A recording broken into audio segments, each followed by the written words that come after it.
Hello everyone, welcome to RV Sirs English. So students, या व्हिडिओमध्ये आपण ग्रेट सायंटिस्ट या लेसन मधील 4th नंबरचा पॅसेज बघणार आहोत. Let's get started. Faraday became a celebrity scientist overnight. Michael Faraday यांनी इंडक्शन मोटरचा शोध लावला आणि त्यानंतर रात्रीतून ते एक सेलिब्रिटी सायंटिस्ट बनले. Nobody now cared about his social status or education. आता त्यांच्या सोशल स्टेटस म्हणजे सामाजिक स्तराबद्दल किंवा एज्युकेशन म्हणजे शिक्षणाबद्दल कुणालाच पर्वा नव्हती. This young man had just created a revolution. कारण या तरुण माणसाने एक रिव्हॉल्युशन, एक क्रांतीच घडवून आणली होती. One would think as a teacher Davy was happy at his pupils achievement. एखाद्याला वाटेल की एक टीचर म्हणून डेव्ही हे आपल्या प्युपिल म्हणजे शिष्याच्या अचिव्हमेंटवर खूप खुश असतील, खूप हॅपी असतील. But in reality he was jealous. पण सत्य परिस्थिती तर अशी होती की डेव्ही हे जेलस होते, म्हणजे ते मायकल फॅरेडे यांच्यावर जळू लागले. People started telling Dewey that of all his discoveries the best was Faraday himself. लोक डेव्ही यांना म्हणू लागले की त्यांच्या सर्व डिस्कवरीजमध्ये, त्यांच्या सर्व शोधांमध्ये मायकल फॅरेडे ही सगळ्यात मोठी त्यांची डिस्कवरी आहेत. This made him even more jealous. त्यामुळे तर ते अधिकच जळू लागले. An angry Davy gave Faraday an impossible task to keep him out of his way.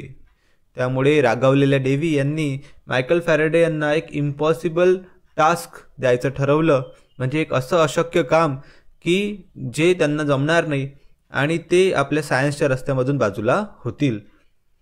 He handed him a piece of Bavarian glass which was used in the lenses of telescope and microscopes. त्यांनी Michael Faraday यांना एक Bavarian ग्लासचा तुकडा दिला जो की telescope आणि मायक्रोस्कोपमध्ये use होत असतो. And asked him to reverse engineer it. आणि त्यांनी त्या तुकड्याचं रिव्हर्स इंजिनियर करायला मायकल फॅरेडे यांना सांगितलं. रिव्हर्स इंजिनियर करणे म्हणजे ज्या प्रोसेसने तो बनला त्या प्रोसेसला पूर्ण उलटं करत जाणे. Bavarian glass was manufactured by a secret complicated process, and Davy knew that with the equipment available in the lab, Faraday would never be able to accomplish the task. Bavarian glass हा एका secret complicated प्रोसेसने manufacture होतो, म्हणजे बनवला जायचा. म्हणजे ती बनवायची process खूप अशी सिक्रेट होती आणि कॉम्प्लिकेटेड पण होती. आणि डेव्ही यांना माहिती होतं की जे इक्विपमेंट अवेलेबल होते त्यांच्या लॅबमध्ये, त्यांच्या मदतीने फॅरेडे हे कधीच त्या ग्लासचं रिव्हर्स इंजिनियर करू शकणार नाहीत, त्यांना दिलेलं काम पूर्ण करू शकणार नाहीत. This piece of glass became a significant thing in his life. अशा प्रकारे तो काचाचा तुकडा मायकल फॅरेडे यांच्या जीवनात एक महत्त्वाची गोष्ट बनून राहिला. Faraday had a never give up attitude. आता मायकल फॅरेडे यांचा ॲटिट्यूड होता नेव्हर गिव्ह अप, म्हणजे ते कधीच हार मानायचे नाहीत.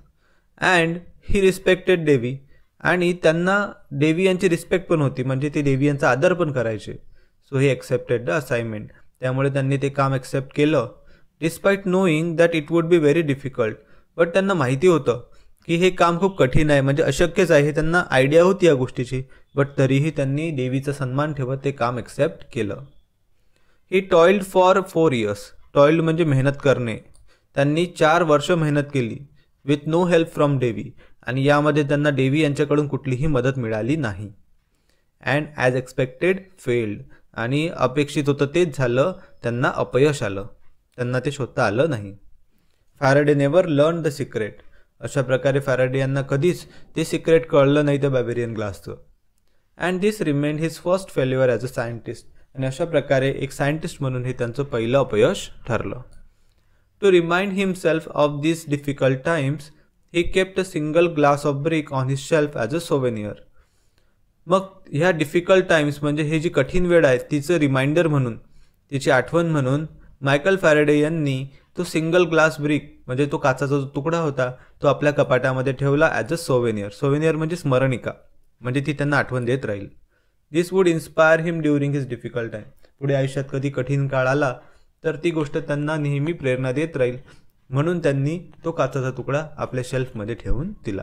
आणि अशा प्रकारे ते त्यांच्या जीवनामधलं पहिलं फेल्युअर ठरलं. आय होप सर्वांना हा पॅसेज खूप चांगल्या प्रकारे समजला असणार. समजले असल्यास नक्की व्हिडिओला लाईक करा, मित्रांबरोबर शेअर करा. नवीन असाल तर सबस्क्राईब करायला विसरू नका. I will see you in another video. Till then, take care. Goodbye.